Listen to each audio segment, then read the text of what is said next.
ನೀವು ಉತ್ತರ ಕನ್ನಡ ಜಿಲ್ಲೆ ಎಲ್ಲ ಕಲ್ಲು ಹೊಡೆದ್ರೆ ಒಬ್ಬ ಸಂಗೀತಗಾರ ಸಿಗ್ತಾನೆ, ಒಬ್ಬರು ಯಕ್ಷಗಾನದವರು ಸಿಗ್ತಾರೆ, ಒಬ್ಬ ಸಾಹಿತಿ ಸಿಗ್ತಾನೆ, ಒಬ್ಬ ಕವಿ ಸಿಗ್ತಾನೆ, ಒಬ್ಬ ಜನಪದ ಇವನು ಸಿಗ್ತಾನೆ, ಒಬ್ಬ ನಾಟಕ ಮಾಡುವವರು ಸಿಗ್ತಾರೆ. ಆ ಓದುವ ಸಂಸ್ಕೃತಿ ಪರಂಪರೆ ಇರುವಂಥ ಜಿಲ್ಲೆಯ ಜನರ ಬದುಕನ್ನು ಇವರು ನಾಶ ಮಾಡುವರು.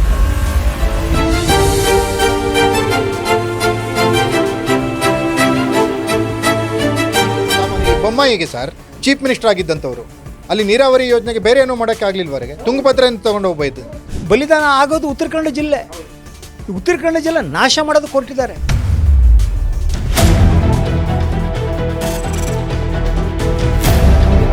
ಸರ್ ಈ ಆರ್ ವಿ ದೇಶಪಾಂಡೆ ಒಂದು ಧ್ವನಿ ಎತ್ತಲ್ಲ. ಧ್ವನಿ ಇದ್ರೆ ತಾನೇ ಎತ್ತಕ್ಕೆ. ರಾಮಕೃಷ್ಣ ಹೆಗಡೆ ತಮ್ಮ ಕೊನೆಯ ಕಾಲದಲ್ಲಿ ನನ್ನದರ ಹೇಳಿದ್ದು, ನಾನು ಮಾಡಿದ ತಪ್ಪು ಅಂದರೆ ಈ ಮನುಷ್ಯನ ಬೆಳೆಸಿದ್ದು.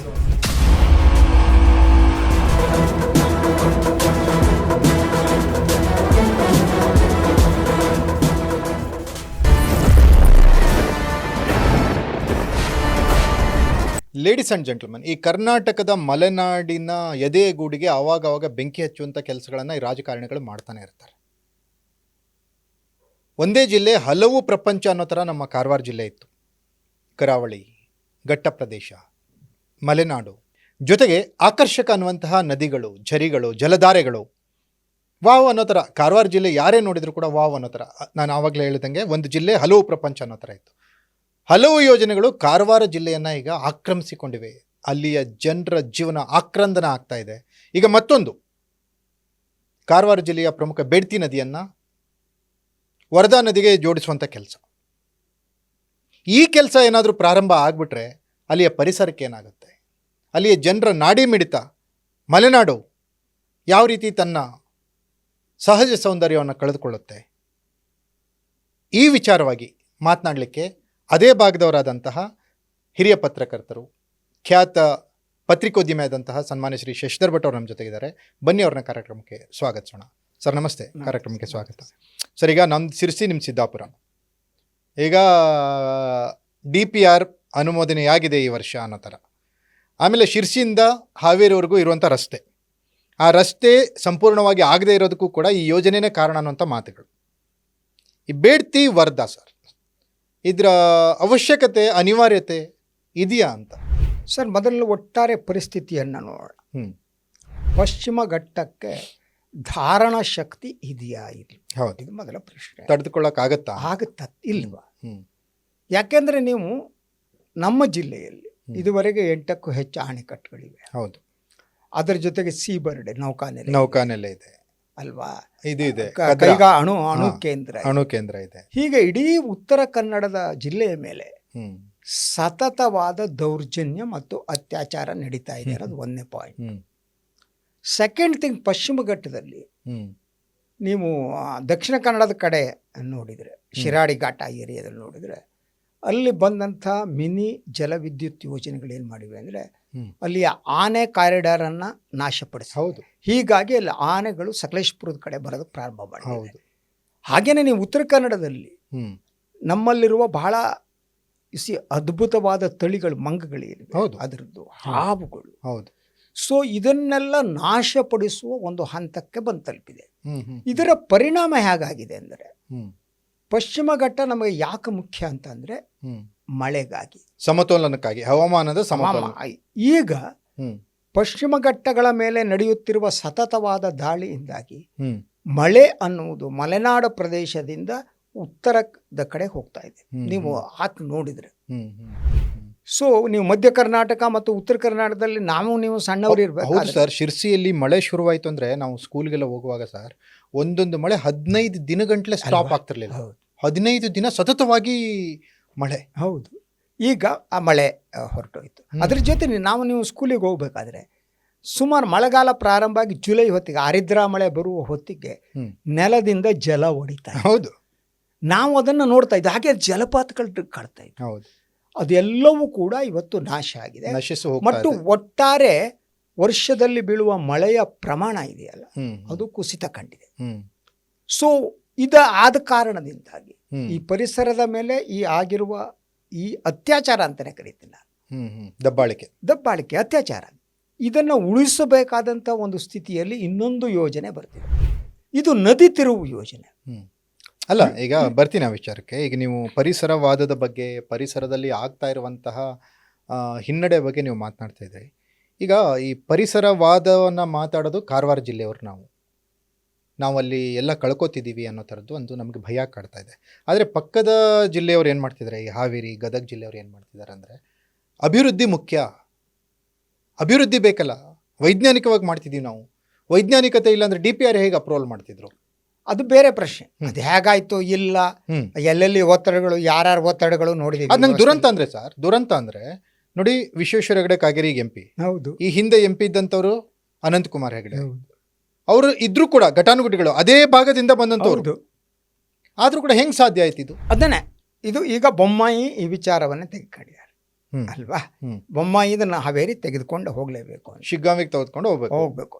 ಇಲ್ಲಿ ಇರುವ ಪರಿಣಾಮದ ಬಗ್ಗೆ ನೀವು ನೋಡುವಾಗ, ಬೇಡ್ತಿ ನದಿ ಏನಿದೆ ಅದು ಮಳೆಗಾಲದಲ್ಲಿ ನೀರು ಜಾಸ್ತಿ ಇರುತ್ತೆ ಅಂತ ಉಳಿದ ಕಡೆ ಒಂದು ಸಣ್ಣ ಇದ್ರ ಟೈಪ್ ಹರಿತಾ ಇರುತ್ತೆ. ಕರೆಕ್ಟ್ ಅಲ್ವಾ. ನೀವು ಇಡೀ 20 ವರ್ಷದ 12 ತಿಂಗಳು ತುಂಬಿರೋ ನದಿ ಅಲ್ಲ ಅದು. ಹೌದು. ನೀರು ಮತ್ತೆ ಮಳೆ ನೀರಿಗೆ ಆಶ್ರಯ ಆಗಿರುವಂತ ಅದನ್ನು ತೆಗೆದುಕೊಂಡು ಹೋಗ್ಬಿಟ್ಟು ನೀವೆಲ್ಲೋ ಸ್ಟೋರೇಜ್ ಮಾಡಿ ಅದನ್ನ ನೀವು ಹಾವೇರಿ ಕೊಡ್ತೀನಿ ಅನ್ನುವುದು ನಿಮ್ಮ ಯೋಜನೆ ಅಲ್ವಾ. ಇದರಿಂದ ಆಗುವ ಪರಿಣಾಮಗಳೇನು? ಉತ್ತರ ಕನ್ನಡ ಜಿಲ್ಲೆ ಸಂಪೂರ್ಣವಾಗಿ ನಾಶ, ನೀವು ಅಘನಾಶಿ ನೀವು ಮಾಡೋದಕ್ಕೆ ರೆಡಿ ಆಗ್ತಾ ಇದ್ದೀರಿ ಸರ್. ಇವರು ಎಲ್ಲ ಬರೇ ಬೂಟಾಟಿಕೆಗಳು ಸರ್. ಇವರು ಎತ್ತಿನ ಹೊಳೆ ಸರ್, 30,000 ಕೋಟಿ ನೀರಲ್ಲಿ ಹೋಮ ಹಾಕಿದ್ರು ಸರ್. 30,000 ಕೋಟಿ ಖರ್ಚು ಮಾಡಿದ್ರು. ಕೋಲಾರಕ್ಕೆ ನೀರು ಬರೋದಿರ್ಲಿ, ಅರಸೀಕೆರೆಗೆ ನೀರು ಬಂದಿಲ್ಲ ಸರ್. ಬರಲ್ಲ, ಅರಸೀಕೆರೆಗೆ ಬಂದಿಲ್ಲ. ಅದು ಕೂಡ ಪರ್ಸೆಂಟೇಜ್ಗೆ ಯೋಜನೆಗಳನ್ನ ಪ್ರಾರಂಭ ಮಾಡುವ ಸ್ಥಿತಿ ಬಂದ್ರೆ ಈ ರಾಜಕಾರಣಿಗಳು ಇವ್ರು ತಮ್ಮ ಲಾಭ. ಈ ಬೊಮ್ಮಾಯಿಗೆ ಸರ್ ಚೀಫ್ ಮಿನಿಸ್ಟರ್ ಆಗಿದ್ದಂಥವ್ರು, ಅಲ್ಲಿ ನೀರಾವರಿ ಯೋಜನೆಗೆ ಬೇರೆ ಏನೋ ಮಾಡಕ್ಕೆ ಆಗ್ಲಿಲ್ವರೆಗೆ ತುಂಗಭದ್ರಾ ತಗೊಂಡು ಹೋಗ್ಬೋದು. ಕರೆಕ್ಟ್, ಬೇಡ್ತಿ ಬೇಕಾಗಿದೆ. ಅದ್ರ ಕೆಪಾಸಿಟಿ ಎಷ್ಟಿದೆ, ಎಷ್ಟು ನೀರು ಬರುತ್ತೆ, ಎಷ್ಟು TMC ಬರುತ್ತೆ, ಎಷ್ಟು TMC ಅವ್ರು ತಗೊಂಡು ಹೋಗ್ತಾರೆ, ಅದ್ರ ಯೋಜನೆ ವ್ಯಾಪ್ತಿ ಏನು, ಯೋಜನೆ ಅಂದಾಜೇನು? ಅಲ್ಲಲ್ಲ, ಇನ್ನೊಂದು ಜಿಲ್ಲೆಗೆ ನೀರು ಹೋಗುತ್ತಾ ಇಲ್ಲ ಗೊತ್ತಿಲ್ಲ. ಆದ್ರೆ ಅದಕ್ಕೂ ಮೊದಲು ಬಲಿದಾನ ಆಗೋದು ಉತ್ತರ ಕನ್ನಡ ಜಿಲ್ಲೆ. ಹೌದು, ಉತ್ತರ ಕನ್ನಡ ಜಿಲ್ಲೆ ನಾಶ ಮಾಡೋದು ಕೊಟ್ಟಿದ್ದಾರೆ. ಅದರಲ್ಲೂ ನಮ್ಮ ರಾಜಕಾರಣಿಗಳು ಸರ್, ಈ RV ದೇಶಪಾಂಡೆ, ವಿದೇಶ್ ಪಾಂಡೆ, ಹೌದು, ಅವರು ಧ್ವನಿ ಎತ್ತಲ್ಲ. ಧ್ವನಿ ಇದ್ರೆ ತಾನೇ ಎತ್ತಕ್ಕೆ. ಅವ್ರ ಧ್ವನಿ ಎಲ್ಲ ಕೈಗಾರಿಕಾ ಮಂತ್ರಿ ಆದಾಗ ನುಂಗಿ ನುಂಗಿ ನುಂಗಿ ಎಲ್ಲ ಇಂಡಸ್ಟ್ರಿಗಳನ್ನ ರಾಜ್ಯದಲ್ಲಿರೋದನ್ನೆಲ್ಲ ಸರ್ವನಾಶ ಮಾಡಿದ್ರು. ಒಂದೇ ಒಂದು ಇಂಡಸ್ಟ್ರಿ ಯಾವ್ದಾದ್ರು ಇದೆಯಾ ಸರ್? HMT ಕತೆ ಏನಾಯ್ತು? ಇಂಡಸ್ಟ್ರಿ ಮಿನಿಸ್ಟರ್ ಅದು ಮಾಡಿದ್ದೇನು ಗೊತ್ತಾ? ಒಂದು ಬೇರೆ ಬೇರೆ ದೊಡ್ಡ ಕಂಪನಿಗಳಲ್ಲಿ ಶೇರ್ ಪರ್ಚೇಸ್ ಮಾಡಿದ್ದು, ಇನ್ಫೋಸಿಸ್, ಇನ್ನೊಂದು ಮತ್ತೊಂದು, ವೈಯಕ್ತಿಕ ಸಾಮ್ರಾಜ್ಯ ಕಟ್ಕೊಂಡಿದ್ದವರು. ಹೌದು.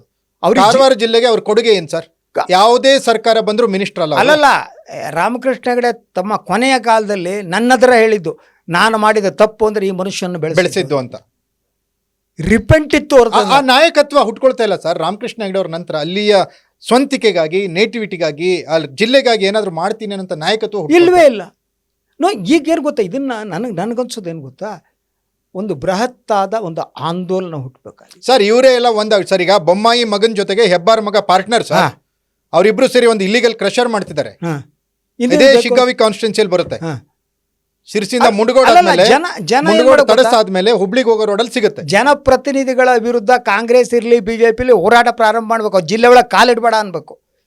ನೀವು ಜಿಲ್ಲೆ ಒಳಗೆ ಬರಬೇಡಿ, ಯೋಜನೆ ಬಂದ್ ಮಾಡಿ ಒಳಗಡೆ ಕಾಲಿಡಿ. ನೀವು ಎಲ್ಲ ಇವ್ರು ಸರ್ವನಾಶ ಮಾಡೋರು ಲೀಡರ್ಗಳು. ಈಗ ಕಾಂಗ್ರೆಸ್ ಜೊತೆ ಗೆಲ್ತಾರೆ, ಕಾಂಗ್ರೆಸ್ ಇಂದ BJP ಜೊತೆಗೆ ಹೋಗ್ತಾರೆ. BJP ಜೊತೆ ಗೆದ್ರು ಅಂದ್ರೆ ಕಾಂಗ್ರೆಸ್ ಜೊತೆಗೆ ಹೋಗ್ತಾರೆ.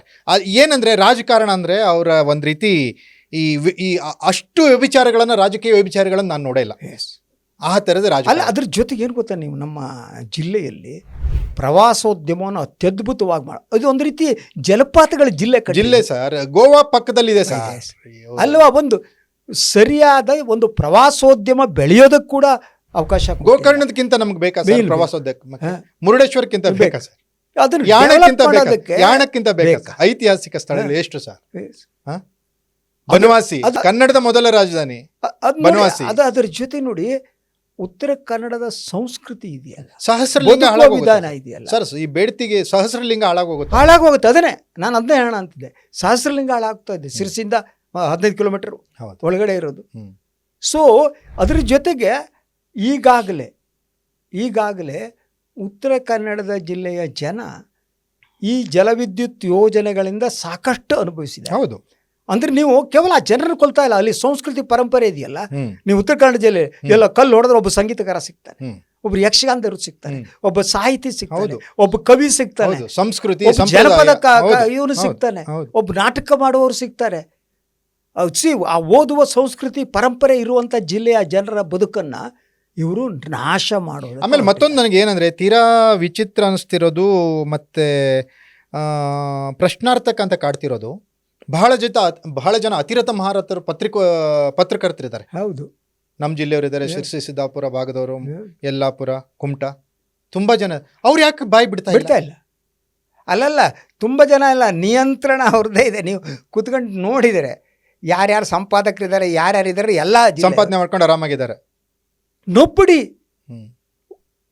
ದುರಂತ ಅನಿಸ್ತದೆ ಇದು. ಅಂದ್ರೆ ಅವ್ರದ್ದು ಏನಂಗಾದ್ರೆ ಬದ್ಧತೆ ಅವ್ರ ಊರಿಗೆ, ಅವ್ರ ತಾಲೂಕಿಗೆ, ಅವ್ರ ಜಿಲ್ಲೆಗೆ ಅಲ್ವಾ. ಈಗಲಾದರೂ ನನಗನ್ಸುತ್ತೆ ಇವರೆಲ್ಲ ಸೇರಿಬಿಟ್ಟು ಒಂದು ಸಾಮಾಜಿಕ ಶಾಸಕ ರಾಜಕಾರಣಿಗೆ ಒಂದು ಸಾಮಾಜಿಕ ಬಹಿಷ್ಕಾರ ಹಾಕ್ಬೇಕು. ನೀವು ಯೋಜನೆ ಆಗುವವರೆಗೆ ನೀವು ಜಿಲ್ಲೆಗೆ ಕಾಲಿಡಬೇಡಿ, ಯಾವುದೇ ರಾಜಕೀಯ ಪಕ್ಷರಾಗಲಿ. ಬಟ್ ಅದು ಆ ಹೋರಾಟ ಆಸಕ್ತಿ ಪಡಿತಾ ಇಲ್ಲ. ಯಾಕಂದರೆ ಅದು ಯಾವುದೋ ಸ್ವಾಮೀಜಿಗಳ ನೇತೃತ್ವದಲ್ಲಿ ಮಾಡ್ತಾರೆ. ಈಗ ಸೋಂದಾ ಸ್ವರ್ಣವಲ್ಲಿ ಮಠದ ಸ್ವಾಮೀಜಿಗಳು ಏನೋ ಇದ್ರ ಬಗ್ಗೆ ಹೋರಾಟ ಮಾಡ್ತೀನಿ ಅಂದರು. ಆಮೇಲೆ ಪರಿಸರವಾದಿ ಯಾರು ಸರ್ ಅವರು, ಅನಂತ ಹೆಗಡೆ ಅಶೋಕ್ ಸರ್ ಅವರು, ಈ ಎಲ್ಲ, ಆಮೇಲೆ ಪ್ರಮೋದ್ ಹೆಗಡೆ ಒಂದೇನೋ ಇದ್ರ ಬಗ್ಗೆ ಮಾತಾಡಿದ್ರು, ಯಲ್ಲಾಪುರ. ಹೌದು. ಬಟ್ ಎಲ್ಲ ಏನೋ ಹೇಳಿಕೆಗಳಿಗೆ ಸೀಮಿತ ಆಗ್ತಾ ಇದೆ ಬಿಟ್ಟು. ಅದಕ್ಕೆ ಹೇಳಿದ್ದು ಅಂದರೆ ಆ ಹೋರಾಟಕ್ಕೆ ಬೇಕಾದಂತಹ ಒಂದು ಮೂಲ ದ್ರವ್ಯ ಇರುತ್ತಲ್ಲ. ಹೋರಾಟ ಈಸಿ ಅಲ್ಲ. ಉತ್ತರ ಕನ್ನಡದವ್ರು ಹೆಂಗೆ ಆರಾಮ ಊಟ ಗೀಟ ಮಾಡ್ಕೊಂಡು ಅವ್ರಿಗೆ ಹೋರಾಟ ಮಧ್ಯಾಹ್ನ ಒಂದ್ಸರಿ ನಿದ್ದೆ ಮಾಡ್ಕೊಂಡು ಅಷ್ಟೇ. ಅವರು ಸ್ವಾತಂತ್ರ್ಯ ಚಳವಳಿಲಿ ನಂತರ ಅವ್ರು ಆರಾಮಾಗಿ ನಿದ್ದೆಗಿದ್ದೆ ಮಾಡ್ಕೊಂಡು ಬಿಡಗಿಡ ಹಾಕಬಿಟ್ಟು ಆರಾಮ್ಸೆ ಇದ್ದಾರೆ. ಅವರಿಗೆ ಒಂಥರ ಈ ಹೋರಾಟ ಅನ್ನೋದೇನಿದೆ ಅವ್ರಿಗೆ ಅಪಾಯ ಅರ್ಥ ಆಗ್ತಾ ಇಲ್ವಾ, ಏನಾಗುತ್ತೆ ಬಿಡೋ ಅನ್ನೋ ಮನಸ್ಥಿತಿ ಇದ್ದಾರೆ. ಆದರೆ ಫಾರ್ ದ್ಯಾಟ್ ಮ್ಯಾಟರ್ ನೀವೇನೇ ಅನ್ನಿ, ಒಂದ್ಸಲ ಜನ ಎದ್ರೆ ಆವಾಗ ಸರ್ಕಾರ ಕಂಡು ಬಿಡಲೇಬೇಕಾಗುತ್ತೆ, ಹೇಳಲೇಬೇಕದು. ಅಲ್ಲ ಸರ್, ಜನ ಹೇಳೋವರೆಗೂ ಜನ ಓಟ್ ಹಾಕಿರೋರು, ಇವ್ರು ಮಲಗಿರೋರು, ಇವ್ರು ನೆಪ್ಸಿದ್ದಾರೆ. ಇವ್ರು ಒಂದು ಮೀಟಿಂಗ್ ಹೋಗ್ತಾರೆ, ಇಲ್ಲಿ ಬೆಂಗಳೂರಿಗೆ ಬಂದ್ಬಿಡ್ತಾರೆ ಕಣ್ರಿ. ಒಂದೊಂದು ಹೋಗ್ತಾರೆ, ಬೆಂಗಳೂರಲ್ಲಿ ಮನೆ ಮಾಡ್ಕೊಂಡಿರ್ತಾರೆ, ಅಲ್ಲಿ ಆವಾಗ ಹೋಗ್ತಾರೆ, ಇವಾಗ ಬರ್ತಾರೆ. ಬಟ್ ಈಗ ಹಾಗಲ್ಲ, ಇದು ಅಪಾಯದ ಗಂಟೆ ಇದು. ಹೌದು, ಈಗನೂ ಎಚ್ಚೆತ್ಕೊಳ್ಳಿಲ್ಲ ಮುಂದೆ ದೊಡ್ಡ ದುರಂತ ಉತ್ತರ ಕನ್ನಡ ಜಿಲ್ಲೆಗೆ ಕಾದಿದೆ. ಹಾಗೆ ದಟ್ ಈ ನದಿ ತಿರುವೆ ಅವೈಜ್ಞಾನಿಕ ಕಣ್ರಿ. ನದಿಯನ್ನ ದಾಂಡೇಲಿ ಅಭಯಾರಣ್ಯ ಇದೆ, ಹುಲಿ ಸಂರಕ್ಷಣಾ ಪ್ರದೇಶ ಇದೆ. ಇವರು ಏನ್ ಮಾಡ್ಲಿಕ್ಕೆ ಹೋಗ್ತಿದ್ದಾರೆ, ಇವರು ಅರ್ಥನೇ ಆಗ್ತಾ ಇಲ್ಲ. ರಾಜಕಾರಣಿಗಳ ನಿಲುವು ಅರ್ಥ ಆಗ್ತಾ ಇಲ್ಲ. ಆದ್ರೆ ಈ ನೋಡಿ, ಬೊಮ್ಮಾಯಿಯವರು ಒಯ್ತಿದ್ದಾರೆ ಅವ್ರ ಊರಿಗೆ ನೀರು, ಏನೋ ಒಂದು ಅವ್ರದ್ದೇನೋ ಮನಸ್ಥಿತಿ ಇದೆ. ಓಕೆ, ನಮ್ಮ ರಾಜಕಾರಣಿಗಳು ಏನ್ ಮಾಡ್ತಾರೆ, ಅವ್ರು ತೋರ್ಸೋ ಬದ್ಧತೆ ನಮ್ಮವ್ರು ತೋರಿಸ್ತಾ ಇಲ್ವಲ್ಲ. ಒಂದು ಸ್ಟೇಟ್ಮೆಂಟ್ ಕೊಟ್ಟರು, ಒಂದು ಹೇಳಿಕೆ ಕೊಟ್ಟರು, ಎದ್ರು ಹೊಂಟರು. ಅದರ ಅಪಾಯದ ಬಗ್ಗೆ ಸೊ ಒಂದು ಇವರು ಡೆಲಿಗೇಷನ್ ಹೋಗೋದು, ಡೆಲ್ಲಿಗೆ ಹೋಗೋದು, ಅಲ್ಲಿ ಮೀಟ್ ಮಾಡೋದೇ ಆ ರೀತಿ ಇದೇ ಕಾಣ್ತಾ ಇಲ್ಲ. ಅದು ಹೇಳಿಕೆಗಳಿಗೆ ನಿಂತೋಗ್ಬಿಟ್ಟಿದೆ. ಆದರೆ ಭಟ್ರೆ, ನಾನು ಇವತ್ತೊಂದು ನಿಮ್ಮ ಹತ್ರ ನಾನು ಮನವಿ ಮಾಡ್ಕೋತೀನಿ. ಯಾರು ಏನು ಮಾತಾಡ್ತಾರೋ ಬಿಡ್ತಾರೋ, ಹೋರಾಟ ಮಾಡ್ತಾರೋ ಬಿಡ್ತಾರೋ ಗೊತ್ತಿಲ್ಲ, ಬಟ್ ನಾವು ಇದನ್ನ ಫೋಕಸ್ ಮಾಡ್ತಾ ಇರೋಣ. ಈ ವಿಷಯನ ಇಲ್ಲಿಗೆ ಬಿಡೋದು ಬೇಡ, ಇದ್ರ ಬಗ್ಗೆ ಬೆಳಕು ಚೆಲ್ತಾ ಇರೋಣ, ಆಂದೋಲನ ಮಾಡೋಣ, ಕರ್ಸೋಣ, ದಟ್ ಸ್ಟ್ರೆಂತ್ ಕೊಡೋಣ, ಶಕ್ತಿ ಕೊಡೋಣ. ಯಾಕಂದ್ರೆ ಯಾರ್ಯಾರು ಬದ್ಧತೆ ಇರುವಂತ ರಾಜಕಾರಣಿಗಳು, ನಿಮ್ಮ ಕಾರವಾರ ಜಿಲ್ಲೆಯವರು ಯಾರಾದರೂ MLAಗಳು, MP ಗಳು, ನಿಮಗೆ ನಿಮ್ಮ ಜಿಲ್ಲೆ ಬಗ್ಗೆ, ನಿಮ್ಮ ತಾಲೂಕಿನ ಬಗ್ಗೆ, ನಿಮಗೆ ಮತ ನೀಡಿರೋ ಜನರ ಬದುಕಿನ ಬಗ್ಗೆ ಕಿಂಚಿತ್ತಾದ್ರೂ ನಿಮಗೆ ಕಾಳಜಿ ಅನ್ನೋದು, ಜವಾಬ್ದಾರಿ ಅನ್ನೋದಿದ್ರೆ ನೀವು ಬನ್ನಿ, ನಿಮ್ಗೆ ಅವಕಾಶ ನಾವು ಕೊಡ್ತೀವಿ. ಸೊ ಡೆಫಿನೆಟ್ಲಿ ನಿಮ್ಮ ಟ್ಯಾಗ್ ಲೈನ್ ಏನು, ನೆಲ ಜಲ ಭಾಷೆಗಾಗಿ. ಉತ್ತರ ಕನ್ನಡ ಜಿಲ್ಲೆಯ ನೆಲ ಇದೆಯಲ್ಲ, ಆ ನೆಲ ಉಳಿಸ್ಕೋಬೇಕಿದೆ. ಸೊ ಬಲಿದಾನ ತ್ಯಾಗ ಮಾಡಿ ಜಿಲ್ಲೆನೇ ಮರೆಯಾಗಿ ಹೋಗ್ಬಿಡುತ್ತೆ ಇವರು. ಹೌದು ಹೌದು, ಎಷ್ಟು ಕೊಡುಗೆಗಳನ್ನು ನೀಡಿದೆ ಸರ್ ಕಾರವಾರ ಜಿಲ್ಲೆ. ಅಂತ ಜಿಲ್ಲೆಯನ್ನ ಉಳಿಸ್ಕೊಳ್ಳೋದಕ್ಕೆ ಒಂದು ಹೋರಾಟ ಇದೆಯಲ್ಲ, ಅದರ ನೇತೃತ್ವ ನೀವೇ ವಹಿಸಿದೆ. ಎಸ್ ಸರ್, ಥ್ಯಾಂಕ್ ಯು ಭಟ್ರೆ. ಇದನ್ನ ನೋಡೋಣ ಯಾವ ರೀತಿ ಇದನ್ನ ಒಂದು ತಾರ್ಕಿಕ ಅಂತ್ಯಕ್ಕೆ ತೆಗೆದುಕೊಂಡು ಹೋಗ್ಲಿಕ್ಕಾಗತ್ತ ಅನ್ನೋದನ್ನ ಮತ್ತೆ ನಾವು ಪ್ಲಾನ್ ಮಾಡೋಣ.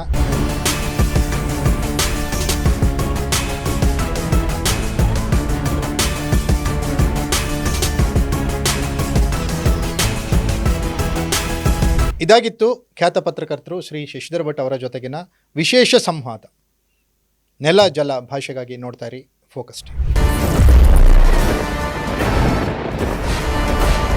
ನೀವು ಉತ್ತರ ಕನ್ನಡ ಜಿಲ್ಲೆ ಎಲ್ಲ ಕಲ್ಲು ಹೊಡೆದ್ರೆ ಒಬ್ಬ ಸಂಗೀತಗಾರ ಸಿಗ್ತಾನೆ, ಒಬ್ಬರು ಯಕ್ಷಗಾನದವರು ಸಿಗ್ತಾರೆ, ಒಬ್ಬ ಸಾಹಿತಿ ಸಿಗ್ತಾನೆ, ಒಬ್ಬ ಕವಿ ಸಿಗ್ತಾನೆ, ಒಬ್ಬ ಜನಪದ ಇವನು ಸಿಗ್ತಾನೆ, ಒಬ್ಬ ನಾಟಕ ಮಾಡುವವರು ಸಿಗ್ತಾರೆ. ಆ ಓದುವ ಸಂಸ್ಕೃತಿ ಪರಂಪರೆ ಇರುವಂಥ ಜಿಲ್ಲೆಯ ಜನರ ಬದುಕನ್ನು ಇವರು ನಾಶ ಮಾಡುವರು.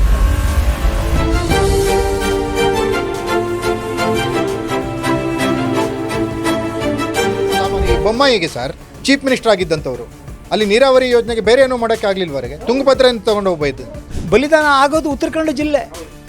ಉತ್ತರ ಕನ್ನಡ ಜಿಲ್ಲೆ ನಾಶ ಮಾಡೋದು ಕೊಟ್ಟಿದ್ದಾರೆ.